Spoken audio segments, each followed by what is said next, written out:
افسانہ ٹوبہ ٹیک سنگھ، تحریر سعادت حسن منٹو۔ افسانہ ٹوبہ ٹیک سنگھ میں سعادت حسن منٹو کی ترقی پسندانہ ذہانت کھل کر سامنے آتی ہے۔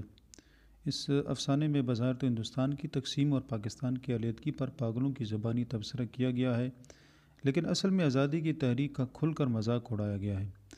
منٹو نے ہندوستان کو پاگل خانے سے تعبیر کیا ہے اور اس میں رہنے والے لوگوں کو پاگل کہا ہے۔ پاگلوں کی زبانی ہندوستان اور پاکستان کی آزادی پر کیا تبصرہ ہوا ہے، آئیں آپ کو اس کا خلاصہ سناتے ہیں۔ ہندوستان کی تقسیم اور پاکستان کے بن جانے کے 2 یا 3 سال بعد دونوں حکومتوں نے فیصلہ کیا کہ دونوں ممالک کے اخلاقی قیدیوں کی طرح پاگلوں کا تبادلہ بھی کیا جائے۔ ہندو قیدیوں کو ہندوستان بھیج دیا جائے اور ہندوستان میں مسلمان قیدیوں کو پاکستان کے حوالے کر دیا جائے۔ لاہور کے پاگلوں کو جب یہ بات معلوم ہوئی تو انہوں نے اس پر بہت دلچسپ تبصرے کیے۔ ایک مسلمان پاگل قیدی جو زمیندار اخبار پابندی سے پڑھتا تھا سے پاکستان کے بارے میں پوچھا گیا کہ پاکستان کیا ہوتا ہے، تو اس نے سوچ کر جواب دیا، ہندوستان میں وہ جگہ جہاں استرے بنتے ہیں۔ ایک پاگل سکھ نے حیرانی کا اظہار کرتے ہوئے کہا کہ ہمیں ہندوستان کیوں بھیجا جا رہا ہے، ہمیں تو وہاں کی بولی ہی نہیں آتی۔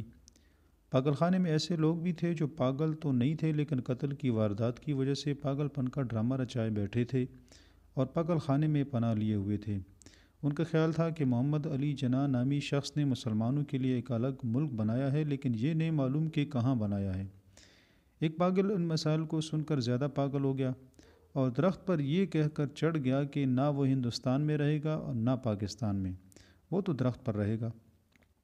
مسلم لیگ کے سابقہ ایک سرگرم رکن نے اعلان کر دیا کہ اس کا نام محمد علی جناح ہے، جس کے جواب میں ایک سکھ نے ماسٹر تارا سنگھ ہونے کا دعویٰ کر دیا۔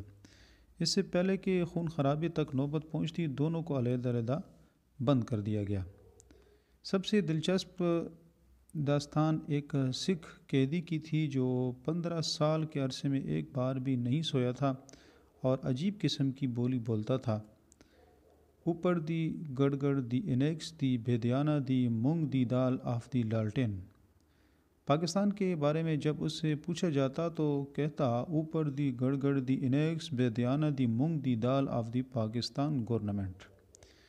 بعد میں of the Toba take Singh government کہتا اور ہر کسی سے پوچھتا کہ ٹوبہ ٹیک سنگھ کہاں ہے۔ سب کہتے پتہ نہیں، پہلے ہندوستان میں تھا، اب پتہ نہیں کہاں ہے۔ کچھ پتہ نہیں کون سا علاقہ کب ہندوستان میں یا پاکستان میں چلا جائے۔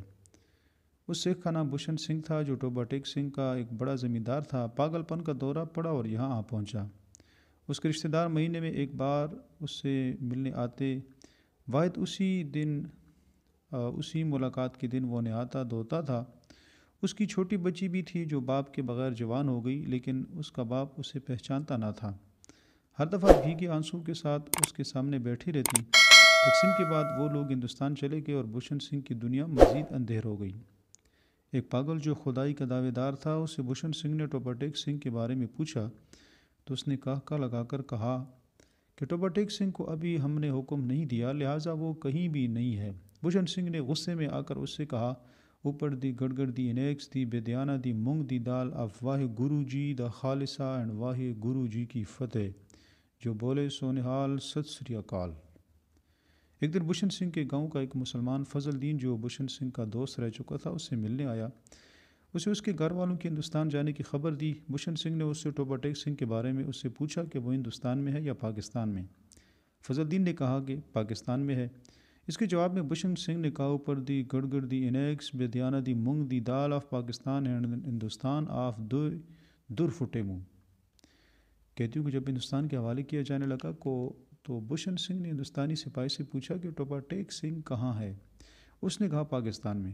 یہ سنتے ہی بھوشن سنگھ پیچھے دوڑ پڑا۔ پاکستانی سپاہیوں نے اسے دوبارہ پکڑ کر ان کے حوالے کرنا چاہا اور اسے سمجھایا کہ ٹوبہ ٹیک سنگھ کو ہندوستان بھیج دیا گیا ہے، اگر پھر بھی پاکستان میں ملا تو اسے ہندوستان بھیج دیا جائے گا۔